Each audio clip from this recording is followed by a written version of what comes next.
Easy, easy. Ayo.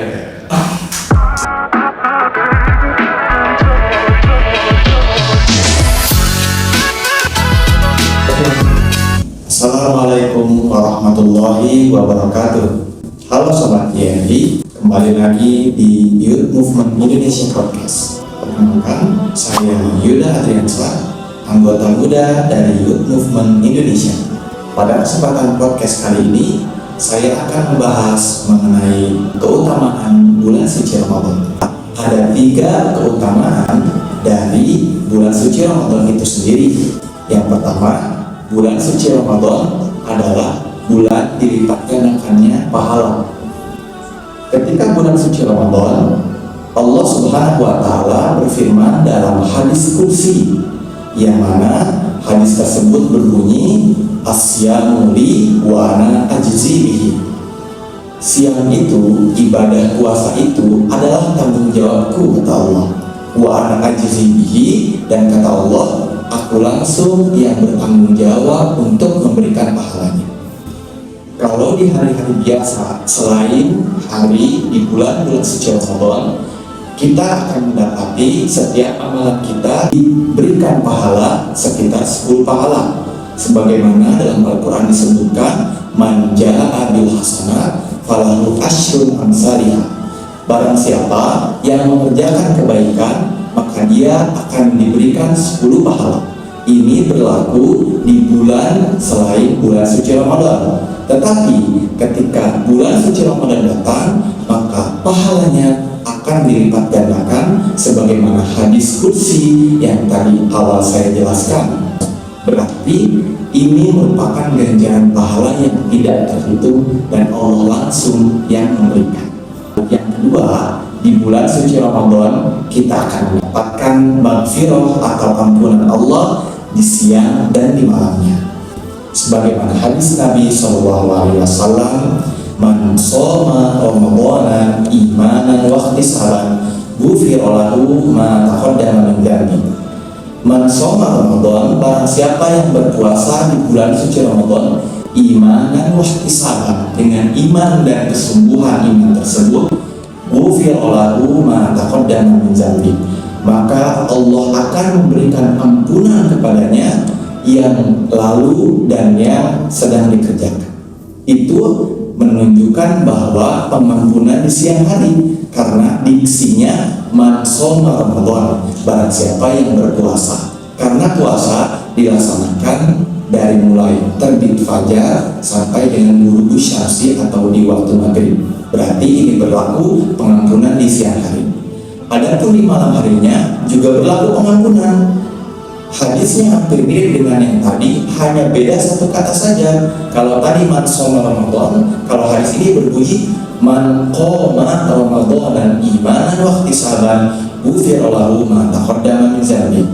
Man qoma Ramadan, barang siapa yang melaksanakan qiyamul lail di bulan Ramadan, maka dia akan diampuni dosa sebelumnya dan dosa yang sedang dia kerjakan.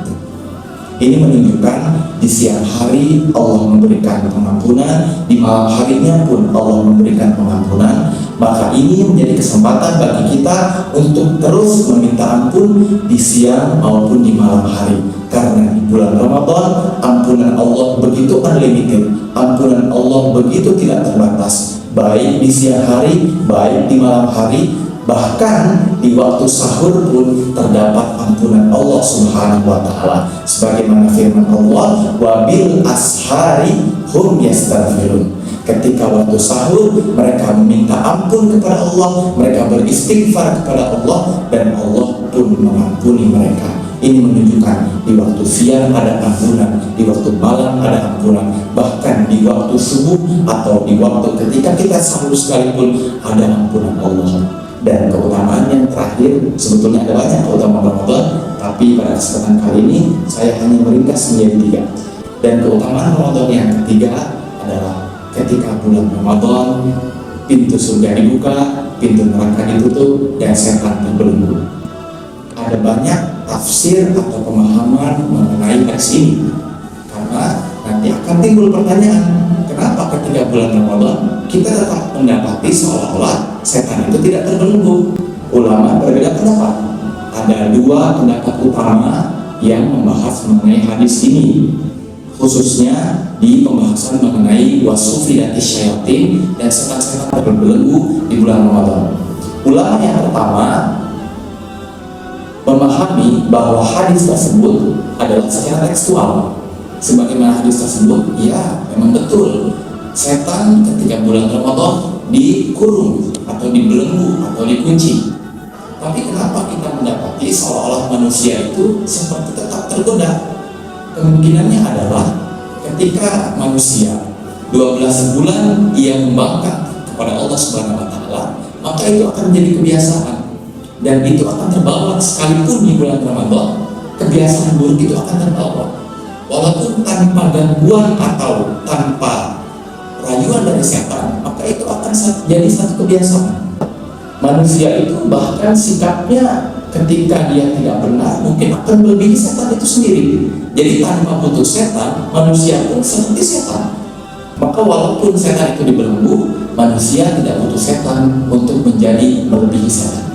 Itu pemahaman ulama yang pertama. Secara tekstual mengatakan bahwa ya setan memang terbelenggu.